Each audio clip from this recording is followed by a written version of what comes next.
दुनिया में शांत नहीं हुआ कोरोना का कहर। 61,60,000 के पार हुई मरीजों की संख्या। भारत का बढ़ेगा दबदबा। ट्रंप ने दिए संकेत, भारत विकसित देशों के समूह G7 में होगा शामिल। WHO की फंडिंग में कटौती पर फिर विचार करे अमेरिका। यूरोपीय संघ ने ट्रंप से की अपील। सुरक्षा परिषद के नॉन परमानेंट मेंबर के लिए अगले महीने चुनाव, भारत की एक सीट पक्की।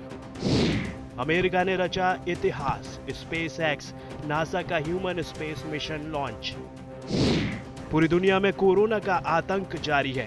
कोरोना मरीजों की संख्या 61,60,000 के पार पहुंच गई है, तो वहीं मरने वालों की भी संख्या 3,71,000 से ज्यादा हो गई है। इसी बीच ब्रिटेन के डिप्टी चीफ मेडिकल ऑफिसर ने कहा है कि देश खतरनाक मोड़ पर है।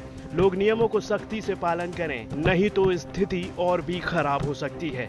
तो वहीं बेल्जियम के राजा फिलिप के भतीजे प्रिंस जोआचिम कोरोना वायरस संक्रमित हो गए हैं। जानकारी के मुताबिक वे स्पेन की एक पार्टी में भाग लेने गए थे। अमेरिकी राष्ट्रपति डोनाल्ड ट्रंप ने यह संकेत दिया है कि विकसित देशों के समूह G7 के सदस्य देशों का विस्तार किया जाएगा। इसमें भारत का भी नाम शामिल होगा। अंतर्राष्ट्रीय स्तर पर भारत के लिए ये काफी अहम है। इस मंच के जरिए अब भारत की साझेदारी विकसित देशों के साथ होगी। इससे वैश्विक स्तर पर भारत का दबदबा भी बढ़ेगा। ये भारत के लिए एक बड़ी कूटनीतिक जीत है। हालांकि कोरोना महामारी के चलते राष्ट्रपति ट्रंप ने G7 की होने वाली बैठक को टाल दिया है।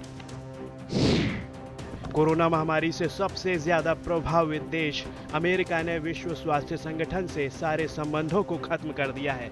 इन सभी संबंधों के टूटने के बाद से अमेरिका अब WHO को हर तरह से मदद देना बंद कर देगा और इसका असर दुनिया के कई देशों पर पड़ने वाला है।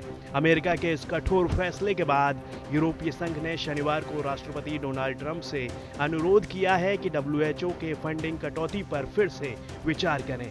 यूरोपीय संघ ने भारत समेत अन्य देशों का हवाला देते हुए कहा कि इन देशों में कोरोना का प्रभाव तेजी से बढ़ रहा है, इसलिए अपने फैसले पर पुनर्विचार करें और WHO की मदद करें। संयुक्त राष्ट्र की महासभा ने सुरक्षा परिषद के 5 नॉन परमानेंट मेंबरों के लिए जून में चुनाव कराने का फैसला लिया है।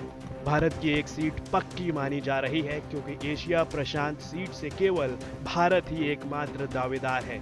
193 सदस्यों वाली महासभा ने कोरोना महामारी के कारण शुक्रवार को पूरे सदस्यों की बैठक के बिना गुप्त मतदान के जरिए चुनाव कराने का फैसला लिया। फैसले के अनुसार साल 2021-22 के कार्यकाल के लिए 17 जून से चुनाव कराए जाएंगे।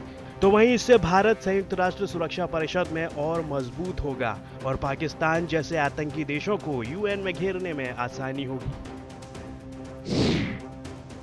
खराब मौसम ने 3 दिन पहले अमेरिका को अंतरिक्ष जगत में इतिहास लिखने से रोक दिया था, लेकिन आज 31 मई को अमेरिकी अंतरिक्ष एजेंसी नासा और निजी कंपनी स्पेस एक्स के ड्रैगन स्पेसक्राफ्ट ने 2 अंतरिक्ष यात्रियों को अंतर्राष्ट्रीय स्पेस स्टेशन के लिए सफलतापूर्वक उड़ान भर ली।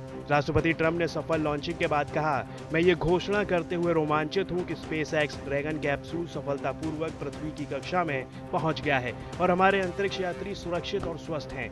इस लॉन्च के साथ वर्षों से खोए और कम कार्रवाई का दौर आधिकारिक तौर पर खत्म हो गया है। ये अमेरिकी महत्वाकांक्षा के एक नए युग की शुरुआत है।